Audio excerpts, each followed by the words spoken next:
విశేషం ఆయన ఉన్నది రాత్రి 10 గంటల నుంచి ఉదయం వరకు జైల్లో ఉన్నారు. తర్వాత ఆయన తీసుకొచ్చేశారు. ముందే ఆయనకి బెయిల్ వచ్చేసింది. ఓకే. రకరకాల కారణాల వల్ల ఆయన నైట్ విడుదల చేయలేదు. జైలుకు ఉండే నిబంధనల వల్ల పొద్దున్నే విడుదల చేశారు. కానీ ఆయన ఉన్నదే జైల్లో ఒక రాత్రి అయినా వరుసగా 2-3 రోజులుగా ఆ సెన్సేషన్ అయితే మామూలుగా లేదు కంప్లీట్‌గా.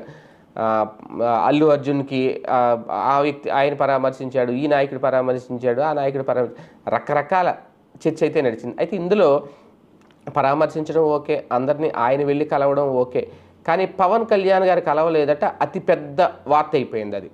మెగా కుటుంబంలో కలవరం, మెగా కుటుంబంలో గ్యాప్ పెరిగిపోతుంది అంటూ. పవన్ కళ్యాణ్ డిప్యూటీ సీఎం హోదాలో ఉన్నారు. పైగా అదంతా జరిగింది హైదరాబాద్లో, ఆయన ఉన్నది విజయవాడలో. ఓకే. కావాలంటే ఆయన రావచ్చు, లేదంటే ఈయన వెళ్ళొచ్చు, కలవచ్చు, పరామర్శించవచ్చు. కాకపోతే ఇక్కడ ఏంటంటే దాన్ని అంత భూతద్దంలో ఎందుకు పెట్టి చూస్తున్నారు